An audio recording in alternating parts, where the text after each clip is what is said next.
Hey guys, welcome back to a brand new, yet again, another video here on the channel. 2 videos in one day. You guys must be really bloody lucky. Welcome to a brand new episode of... Yeah or Nay. Today is a very exciting day. Again, this kind of came out of the blue. We knew it was coming, but I can't believe they actually followed through with it. I thought it was going to be one of those things where you'd see the prototypes doing the rounds at, toy fairs, Comic-Cons and all that, and we'd never see them ever again, which has happened a lot with Hot Toys. But they have officially released, not put up for pre-order just yet, but you watch, it will once this video comes out, the Batman and Robin from 1997's Batman and Robin 1/6 scale collectible figures. George Clooney as Batman and Chris O'Donnell as Robin. So if you are new to the Yay or Nay series, we essentially take a look at 1/6 figures, quarter scale, half scale, life size, vehicles, props, all that stuff.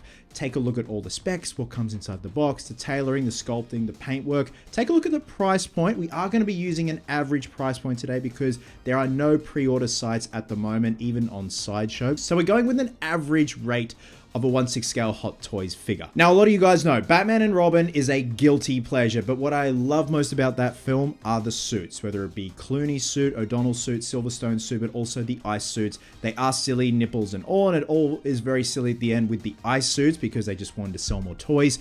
But ultimately, I love the construction process of these suits, the finishing on these suits, the paintwork, the way they've engineered these absolute seamless pieces of godlike perfection. And that's what they were going for. They were going for like Roman armor. That's why they have the nipples, and that's why they put the nipples on Val Kilmer's Panther suit. But we're going to be checking out the Hot Toys Facebook page. We're going to go through all the photos. We're going to go through all the Clooney photos, all the O'Donnell photos, see all the accessories, what it comes with, go from an average price point and see if each one is indeed worth a yay or a nay. I'm not going to be doing the yay or nay as a whole. I'm going to be doing them individually. Now, from what I can see already, it looks like a few tweaks have been done since seeing the prototypes at Comic-Con and Toy Fair and all that, which is pretty cool. I like that Hot Toys take feedback on board, much like a lot of other collectible companies do, especially when it comes to like head sculpts and finishing work. Okay, so we're on the Hot Toys Facebook page. As Mr. Freeze plots to turn Gotham into a frozen wasteland to save his wife, Batman must navigate the chaos and betrayal, poison ivy, blah, blah, blah. In celebration of Batman, the 85th anniversary,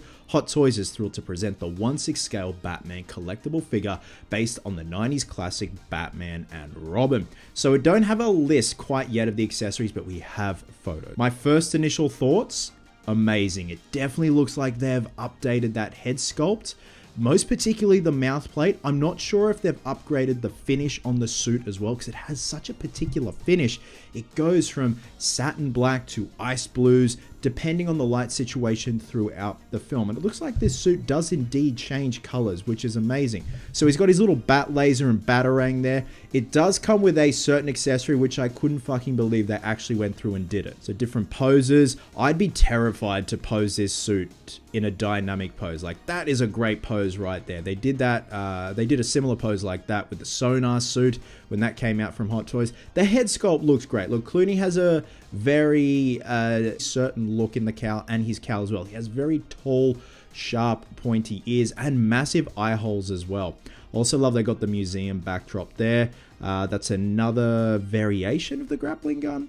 Now, is that the bomb, the bat bomb that they put in the rocket? It must be. So it looks like you can pose the cape. I can tell already it needs a custom cape. It looks a bit too thick for the scale.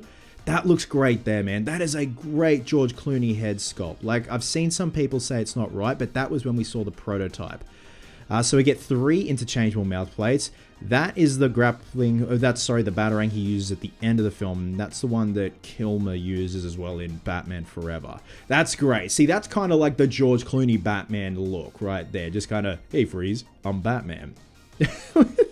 Looks like he's just cracked his shit joke. Okay, so there he is with Robin, and we'll get to Robin because I have thoughts, feelings, and opinions on Robin. But Clooney looks great, man. Especially, look, that side profile there. The finish on the suit, again, I think it's going to depend on the lighting situation. If you're really a stickler for accuracy, you might have to get a custom spray job, but definitely a custom cape. So that we've got the interchangeable lower faces, a neutral, sort of a relaxed open mouth, and almost like a cheeky smirk, which is great. That cowl definitely looks the part. I really do dig that. And he's got the separate rolling eyeballs. Okay, so the accessories. Let's zoom in. because interchangeable lower faces, separate rolling eyeballs, screen accurate weapons. They also have the Bat credit card. I can't believe they fucking committed to it and did it. I honestly thought they wouldn't, but they did, and that is incredible. They've also got the little vine cutter that he uses at the end when he's escaping poison ivy, interchangeable hands, and of course a pretty stock standard base right there. So that looks incredible. So far so good. Clooney looks great. Let's check out Chris O'Donnell as Robin. Okay, unfortunately he's not on par with Clooney. There's some issues going on with the head sculpt, the suit, and also the height. Because you got to keep in mind, Chris O'Donnell wasn't exactly a short fella. Like, he was average height. He's like a little bit taller than me, but Clooney's not that taller either, even though he's in the bat suit and he's got the tall ears. As you know, together they weren't really, there wasn't really a difference in terms of height. Very similar to Val Kilmer. Val Kilmer was a little bit taller than George Clooney, but these guys, and I'll show you when they're paired together, and you saw it before, but I do take issue with the sculpting of the suit and the head sculpt. Most notably the eye mask. The way the eye mask hugs the face, it almost looks like it's too bulky, big, and just not streamlined like the screen used mask is on Chris O'Donnell. The head sculpt isn't bad. I think the Batman Forever head sculpt is a bit more impressive than this one, but it seems like there's a bit of lost detail on the delts there, because the delts on these suits really pop, especially Chris O'Donnell's suit, and even the neck seal looks a bit overblown and kind of scaled up a bit in comparison to the rest of the suit. See, that's a nice look there. That all looks great there. I just feel like we need more delt poppage there. Technical term. Now let's see if we can get a close-up of the head. See what I mean? It feels and looks like the mask is just pushing out way too much. Like, it looks way too thick. It looks like a very thick urethane casting. It needs to be a bit more streamlined against the face and also have that nice ice blue going on there. Yeah, something just looks off with that eye mask and also the neck seal there. The neck seal looks massive, and you can see it's kind of like starting to drape over the red bird as well. So there's the boys together. See, that looks decent, and Clooney looks great. I'm really impressed with Clooney, but look at the height difference there, man. Like, I know it's not a really big deal, like it's not a deal breaker, but if you're gonna pose them together, he looks way too small in comparison to Clooney. And I know I'm a grown-ass man on the internet talking about collectible action figures and the height of them, which is really pathetic, but here we are, and I'm a fan, I'm interested, and I'm passionate about this stuff. So yeah, again, Chris O'Donnell is not much shorter than George Clooney. If anything, they're pretty similar in height. So separate rolling eyeballs. Yeah, just take issue with the mask, man. Now let's check out his accessories. Separate rolling eyeballs. We've got his Robin batarangs. We've got the laser that he uses to melt the ice off Batman's hands. The stand, interchangeable hands. Screen accurate weapons.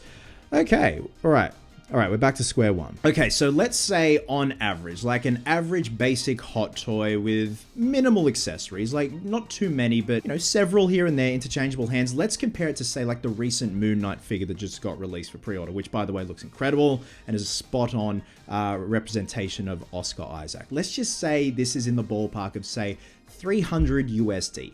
That equates to 472 Australian dollars, AUD. In terms of Clooney, it's going to be a yay from me. I think it looks great. I think the head sculpt looks great. Definitely needs a custom cape, but most times out of 10, with these bat suits, with these Batman action figures in 1/6 scale, you definitely need a specialty 1/6 scale artist that specializes in custom capes, like Tony May, and there are just an array of others that do beautiful fabrics that are in line with the scale of the figure, because the smaller you go, the thicker the fabric is, it's going to want to bow out. When it comes to Robin, it's actually just going to come in at a nay for me. Again, let's just keep in mind that these possibly are around the $300 USD mark. I just feel like there's too many issues going on with Robin for me personally, and I'm a stickler for accuracy when it comes to Robin because I've owned one of these suits. Again, I know these details, and I love this suit. I love Chris O'Donnell as Robin. And of course, I'm going to be fucking picky. Anyone else would that is passionate about something like this. But for me, Clooney is definitely a yay. I'm going to be pre-ordering him. Robin, I want to see if they update any details and take any feedback on board. But unfortunately for now, he's gonna be a nay. So guys, with that being said, drop a comment below and let me know your thoughts on the newly released Hot Toys Batman and Robin 1/6 scale action figures from the 1997 film. I cannot fucking believe they gave Clooney the Bat credit card. Like, it had to be done, man. Are you gonna be pre-ordering both of these boys, or are you gonna be pre-ordering them separately? Love you guts, and I'll catch you in the next one.